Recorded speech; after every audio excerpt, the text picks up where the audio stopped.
सबसे पहले आपके सामने एक जो चार्ट बना हुआ है, ये चार्ट कौन सा है, वो है इंडियन नंबर सिस्टम का।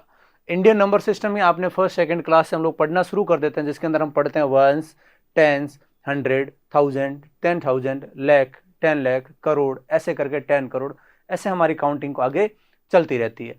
वो है हमारे को ये क्या नाम, ये ग्रुप याद रखने होते हैं। ये बच्चों ग्रुप का नाम याद रखना होता है। जैसे हम पढ़ते हैं ना वंस, टेंस और 100, तो वंस, टेंस और 100 ये तीनों का एक ग्रुप होता है, जिसको हम कौन सा ग्रुप बोलते हैं, वंस का ग्रुप बोला जाता है।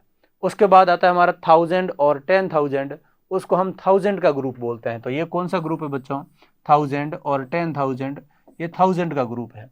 उसके बाद आता है बच्चों लाख और 10 लाख, वो हमारा आता है लाख का ग्रुप। और उसके बाद करोड़ का ग्रुप। इस प्रकार से ग्रुप चलते रहते हैं। इंटरनेशनल नंबर सिस्टम और इंडियन नंबर सिस्टम में थोड़ा चेंज है, क्योंकि इंडियन नंबर सिस्टम के अंदर हमारे होते हैं लाख, करोड़, और इंटरनेशनल नंबर सिस्टम के अंदर ना लाख होता है ना करोड़ होता है। वो 1000 के बाद क्या आ जाता है, मिलियन आ जाता है। तो आप पहले चार्ट को अच्छे से देखें, और ये चार्ट देखने के बाद मैं इसको एक्सप्लेन कर रहा हूँ आपके सामने।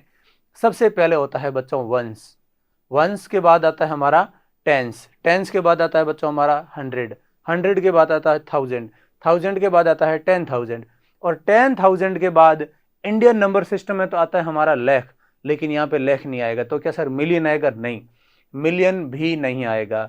1000 और 10,000, 10,000 के बाद आएगा बच्चों 100,000, 100,000 के बाद आएगा फिर मिलियन, फिर 10 मिलियन, फिर 100 मिलियन, फिर आएगा बिलियन, फिर 10 बिलियन, और फिर 100 बिलियन। इस प्रकार से जो काउंटिंग चलती है उसी को हम बोलते हैं इंटरनेशनल नंबर सिस्टम।